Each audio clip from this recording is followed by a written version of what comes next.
Et voilà, on se retrouve pour cet après-midi, un nouveau cours de EMC. Du coup, j'espère que ça vous a plu. La dernière fois, vous vous rappelez, on s'était fait avoir. Il y avait un documentaire sur une cantine qui était filmé faux, enfin qui était filmé en fake, c'est-à-dire qu'ils ont gardé les mêmes images, mais ils ont changé les voix, des choses comme ça pour faire paraître autre chose. Et du coup, voilà. Et je vous rappelle, du coup, voilà, on arrive à notre deuxième séance. Et l'esprit critique numéro 2. Objectif, c'est d'affiner son esprit critique, c'est-à-dire de découvrir soi-même comment trouver des fausses informations. Voilà. Et du coup, qui sont les spécialistes pour savoir si c'est des fausses informations ou des vraies? Bah, c'est les journalistes. Du coup, on va s'intéresser au métier de journaliste. Parce que vous imaginez, je sais pas moi, il y a quelqu'un qui dit à un journal, bah regardez, justement, je sais pas moi, j'ai découvert un extraterrestre dans mon jardin, enfin j'ai vu un extraterrestre voler au-dessus de chez moi, ou enfin une soucoupe volante voler au-dessus de chez moi, etc. Bah c'est aux journalistes de regarder si c'est vrai, enfin si le témoignage est vrai, s'il a une photo, si la photo n'est pas floue, si de demander à des spécialistes si ça existe, etc., etc. Bref, trouver les fakes, et voilà, c'est ce que les journalistes doivent faire tous les jours. Et du coup, on va s'intéresser un peu pour pouvoir mieux s'exercer nous. Ben, on va prendre exemple sur les journalistes, sur les bons journalistes. Voilà. Du coup, petit rappel de ce qu'on a fait la dernière fois. Vous vous rappelez? On avait cette image qui a été du coup envoyée à des journalistes. On voit c'est une image floue, on voit pas grand chose. Et du coup, tout de suite, les gens ont dit que c'était, voilà, les journalistes qui ne se sont pas bien renseignés ont dit que c'était un tigre. Voilà. Le tigre, les battus suspendus, etc., etc., etc. Et puis finalement, on s'était rendu compte que c'était qu'un chat. Voilà. Ils l'ont retrouvé, voilà. Et bref. Du coup, on avait vu quand même plusieurs choses pour éviter de se faire arnaquer. On avait regardé un guide qui nous disait plusieurs consignes, plusieurs choses à faire quand on a une information. Attendez, je vais juste vous la relire rapidement. On avait donc, le bon début, il faut regarder si l'information est directe ou indirecte. Indirect, c'est par exemple, je sais pas, moi j'ai entendu dire que bah déjà ça, il n'y a pas beaucoup de chances pour que ce soit vrai. Alors que des choses directes, par exemple, lundi matin sur France 2, Madame Durand a dit qu'elle présenterait la météo. Bah ça c'est une information directe, on sait que voilà, ça vient directement s'il n'y a pas quelqu'un entre l'information. Du coup, il faut faire attention entre un avis et une info. Par exemple, le président est nul, c'est un avis. Et une info, c'est le chômage a augmenté depuis 5 ans. Voilà. Il y a les rumeurs, par exemple, il paraît qu'il va y avoir une inondation chez nous, ou une information d'après les scientifiques, ils ont vu qu'il y avait, etc., etc. Et voilà. Bref. Aujourd'hui, on va travailler un peu sur le métier de journaliste. Alors, je vais vous expliquer du coup ce qu'on va faire. Ça va être très intéressant, on va voir comment les journalistes travaillent. J'espère que ça va vous intéresser. J'ai juste effacé ça pour qu'on puisse le voir. Oh, j'ai effacé tout. J'ai effacé ce que je n'aurais pas dû, mais c'est pas grave. Je vais effacer aussi le titre. Alors, vous allez voir qu'il y a différents encadrés qui ont un titre. Du coup, par exemple, là, on a... Ah bah tiens, j'arrive à les mettre tous en entier. Génial. Ok. Juste faire un petit zoom. Je peux pas si... Moi, c'est un peu compliqué, hein. Pour les enfants qui n'ont pas Classroom, ça va être pas... Voilà, bref. Du coup, il y a 6 encadrés. Il y a premier encadré, la rédaction de l'article. Deuxième encadré, le recueil de l'information. Troisième article, les témoignages. Quatrième article, la publication de l'article. Cinquième article, l'enquête. Depuis la rédaction, c'est-à-dire depuis l'endroit où ils font le journal. Et l'enquête sur le terrain, c'est-à-dire là où s'est passée l'action. En fait, voilà, tous ces différents textes vont nous présentent le métier de journaliste, ce que les journalistes font, voilà, on le sait grâce à ça. Votre travail, ça va être de les remettre dans le bon ordre. Et pour ça, vous allez mettre, je sais pas moi, par exemple, celui-là, il va en premier, vous mettez 1. Ensuite, celui-là, il va en deuxième, vous mettez 2. Celui-là est troisième, etc. Ça, en fait, c'est tout le chemin de l'information à écrire l'article dans le journal et qu'on le reçoit chez nous. Ok? C'est tout le chemin de ce que les journalistes doivent faire petit à petit. Il y a la première étape, la deuxième étape, etc. etc. Pour ceux qui n'ont pas d'imprimante ou qui ne peuvent pas faire, tout simplement, vous allez faire comme ça. Voilà. Voilà. Et vous allez mettre, imaginons si celle-là c'est la première, vous allez me faire 1. Et si celle-là c'est la deuxième, vous allez mettre 3, 2, etc., etc. Je vais juste vous les lire, et puis voilà. Alors, premier encadré, la rédaction de l'article. Les journalistes écrivent leur article à partir des informations qu'ils ont recueillies et qu'ils ont vérifiées. La plupart des articles répondent à 5 questions. Quoi, quand, qui, où et pourquoi. Deuxième, le recueil de l'information. Plusieurs témoins, c'est-à-dire des gens qui ont vu l'information, contactent le journal pour raconter ce qu'ils ont vu. La rédactrice en chef, c'est-à-dire la chef, transmet les témoignages à une équipe de journalistes, c'est-à-dire elle donne les témoignages de ce que les gens ont vu à une équipe. Ensuite, les témoignages. Un témoin aperçoit un lion dans la rue. Il appelle la police. Un deuxième témoin remarque de larges empreintes dans le parc. La nouvelle se propage. Un lion s'est échappé du zoo et erre dans la ville. Voilà, c'est exactement ce qu'on a vu avant. Voilà, l'étape des témoignages. Publication de l'article. L'article est enfin publié dans le journal. Du coup, voilà, il est écrit, il est envoyé chez vous. Ce n'était en fin de compte pas un lion qui se baladait dans la ville, mais un gros chat qui s'était échappé de chez lui. Voilà. Publication de l'article. Ensuite, enquête depuis la rédaction. D'autres journalistes travaillent depuis la rédaction du journal en utilisant leur téléphone et leurs ordinateurs. Ils appellent les spécialistes comme un vétérinaire et les autorités comme la police par exemple. Et ensuite, je vais peut-être descendre juste un peu si je peux.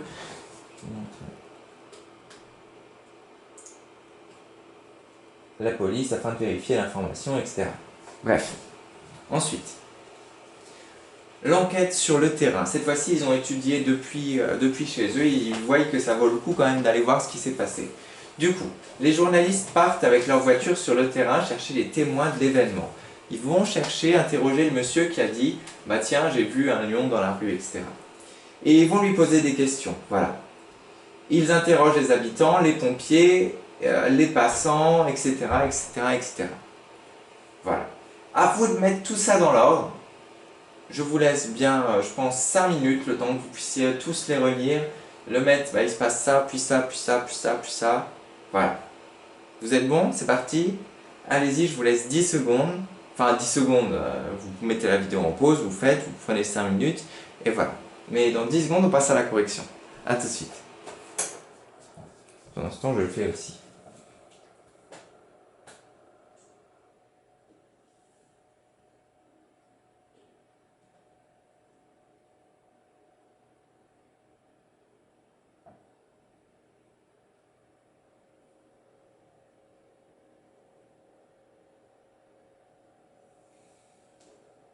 Ok, c'est bon, on est prêt pour la correction?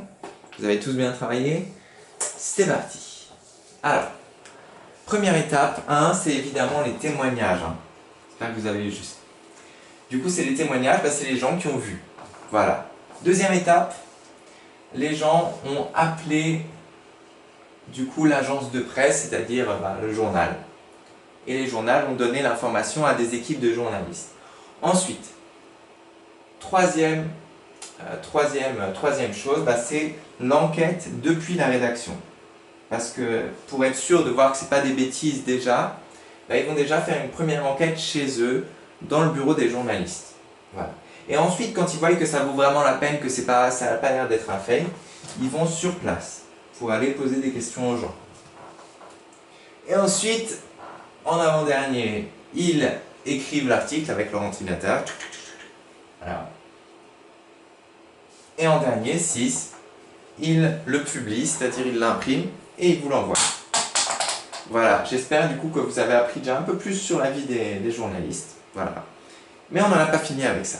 Vous êtes prêts? Deuxième exercice, à l'attaque des loulous, ça va être intéressant encore plus, on va en apprendre encore plus sur la vie des journalistes. Là, on a fait que voir en gros. Maintenant, on va voir vraiment ce que doivent faire les journalistes, qui est très très important pour trouver les fake news. Alors, leurs techniques secrètes sont là. Ok. Voilà donc le texte que je vais vous lire et les questions.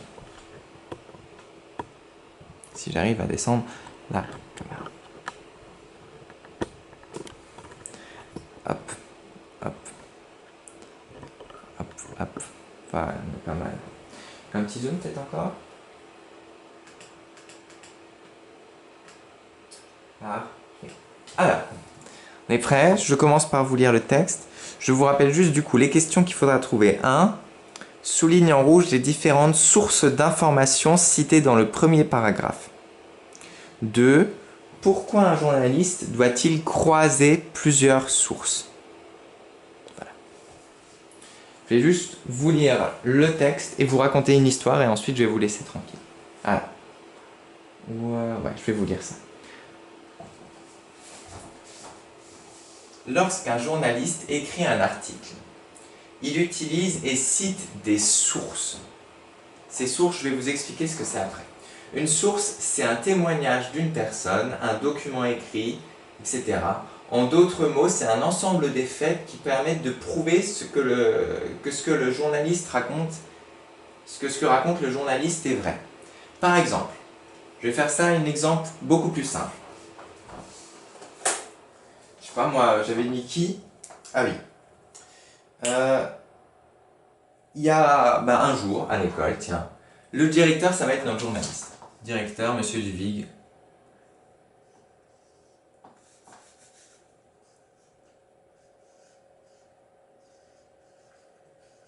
Ça va être notre journaliste.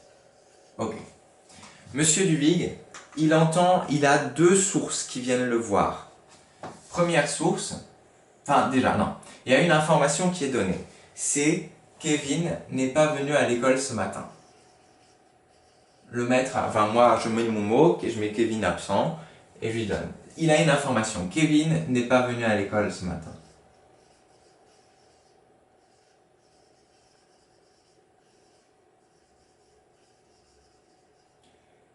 Il va donc devoir trouver des sources qui parlent de cette information. Ok. Du coup, il va chercher des témoignages. Il y a une première source qui va interroger, c'est un élève, et qui s'appelle Tom. Tom, il dit au directeur, il est resté à la maison parce qu'il était malade, il avait mal à la tête. Il avait mal à la tête. Du coup, il est à la maison. Ok. Mais le directeur, il est pas bête, il va aussi interroger une deuxième source pour être sûr que ce soit vrai. Il va trouver un deuxième témoignage. Son témoignage, c'est donc Jeff qui lui dit « Mais c'est pas vrai, il est pas malade, j'ai vu au terrain de foot ce matin. Il était au parc. »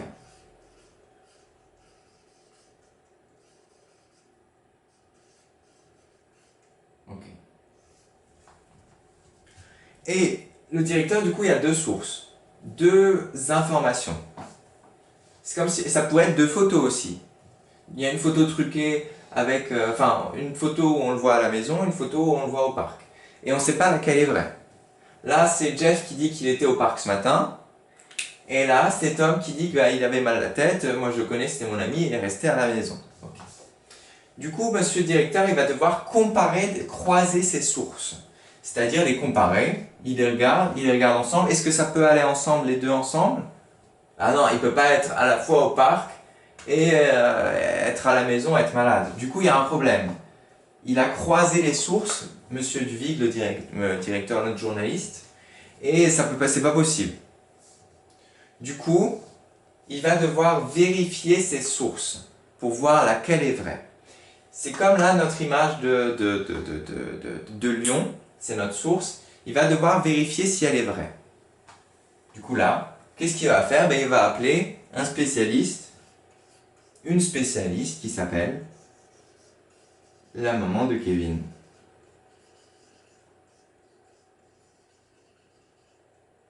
Voilà. Et du coup, notre directeur, il appellera la maman de Kevin qui, du coup, lui dira, c'est la spécialiste qui dira lequel avait vrai et lequel a menti. Voilà. Du coup, les sources, ça peut être ça, mais ça peut aussi être une photo, deux photos. Après, les sources, ils peuvent être tous les deux vrais aussi, hein. Si on a par exemple deux versions, je sais pas, moi Tom il avait mal à la tête, il y a Jeff il dit il avait mal à la tête aussi, je sais, voilà. Tous les enfants disent qu'il avait mal à la tête, bon là il y a moins de doute pour que ce soit un mensonge quand même, voilà. Bref. Première chose. Du coup je relis, je commence par continuer de lire le texte. Hop là. J'ai enlevé Monsieur Duvig du tableau. Qui va très bien. Hop là. Alors. Du coup, voilà. Une source est un témoignage d'une personne, un document écrit, en d'autres mots, c'est un ensemble de faits qui permettent de prouver que ce que raconte le journaliste est vrai. Donc, pour écrire un article, une source ne suffit pas. Un journaliste doit en avoir plusieurs pour vérifier que toutes donnent les mêmes faits et les mêmes précisions. C'est ce qu'on avait vu. Qui, quand, qui, quoi, quand, où et pourquoi. Du coup, il doit se poser les questions là. C'est nécessaire car une source risque de se tromper, peut ne pas tout connaître, ne pas vouloir tout dire ou même mentir, ce qu'on a vu avant. Voilà. Du coup, c'est important d'en avoir plusieurs et de les comparer. Connaître là où les sources d'une information permet de savoir si elle est fiable, c'est-à-dire si on peut la croire. Voilà, par exemple, je sais pas moi, si on sait que c'est un élève modèle qui a dit ça et que forcément, enfin qui était jamais malade et que là il est arrivé, forcément on a plus de chances de le croire lui qu'un enfant qui, on sait, va souvent au parc alors qu'il dit qu'il est malade, etc., etc. Voilà. Si une information n'est pas sourcée, c'est-à-dire qu'on n'a pas la source, comme là par exemple, d'après Playback Press, ça veut dire que ça a été trouvé dans cet endroit-là. Il vaut mieux être prudent. Ça peut peut-être être un fake. Là, on voit que c'est pas un fake parce que ça vient de France Télévisions 2018 et ça vient d'un journal. Voilà. Ce n'est pas parce qu'une information est donnée qu'elle est vraie. Ok. Alors, question 6, du coup, à vous de la faire et ensuite on fera la leçon. Et la 7 aussi. Souligne en rouge les différentes sources d'informations citées dans le premier paragraphe. Et question 7. Pourquoi un journaliste doit-il croiser plusieurs sources? Vous êtes prêts? C'est parti à l'attaque, allez-y. Bon courage à tous, trouvez-moi juste pendant 2 minutes, là faites-moi au brouillon, répondez-moi à ces deux petites questions.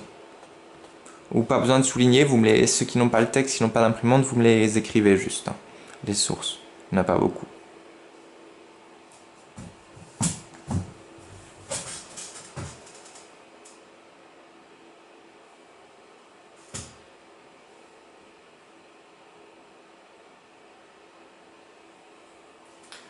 Ok, c'est bon. Alors, les différentes sources d'informations citées dans le premier paragraphe. Premier paragraphe, c'est simple.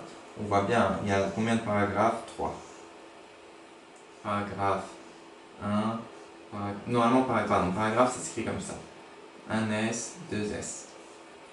1S, 2S, 1S, 2S. Ça, c'est paragraphe 1, paragraphe 2, paragraphe 3. Ok. Bref. Du coup, premier paragraphe, les différentes sources d'information. Une source est un témoignage. Et le témoignage d'une personne. Première, on avait le. Pardon, en rouge. Pas bien. J'aurais pas eu tous mes points. Le témoignage d'une personne, c'est-à-dire ce que quelqu'un dit. Un document écrit, etc., etc. Voilà. Du coup, il y en a deux. Je regarde s'il y en a d'autres. Non, c'est ça. Première chose, le témoignage d'une personne. Deuxième chose, un document écrit. Voilà. Ou une photo, etc., etc., etc. Voilà. Deuxième question, pourquoi le journaliste doit-il croiser plusieurs sources? C'est pour savoir, pour avoir plus d'informations de 1. Pour avoir plus d'informations.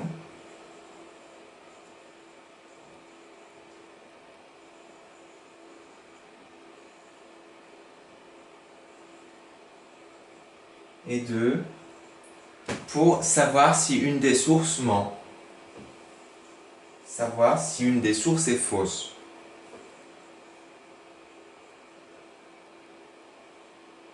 Si l'une des sources est fausse.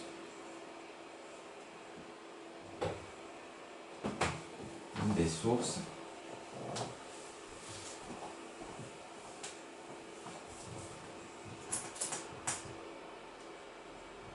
et voilà. Du coup, on a fini les exercices, on a bien travaillé, on a appris ce que c'était que le métier de journaliste. Juste, je vais vous faire... ouais. Ça va, la vidéo va bientôt couper, non? Oui. Alors, si j'ai le temps, j'ai un peu le temps, je vais vous montrer que... la correction, tant pis, vous l'avez sur la vidéo. Rapidement, qu'à un moment, enfin quand vous serez grand, ou même au collège, lycée, c'est très important que vous mettiez, quand vous écrivez un texte par exemple, je sais pas moi, je sais pas, vous avez un texte que vous devez écrire, je sais pas moi, sur la bombe atomique, et ben c'est important que tout ce que vous utilisez, ce que vous trouvez dans les livres, bah, vous dites de quel livre ça vient, etc. pour prouver que ce que vous dites est vrai. Et je vais vous montrer un exemple de ce que j'ai fait par exemple. Alors, sur mon ordi, j'espère que je l'ai encore. Si ça vous intéresse, bien sûr. Déjà, il ne faut pas savoir. Alors, j'ai testé déjà plusieurs choses.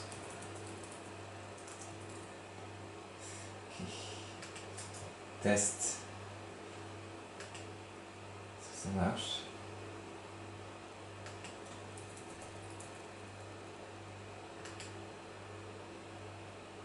Il ne veut pas. Tant pis, deuxième chose.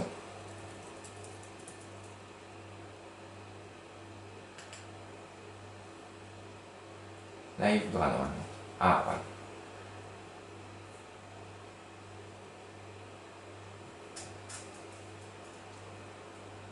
Ok. Alors ça, c'est par exemple quand on fait des... Comment dire?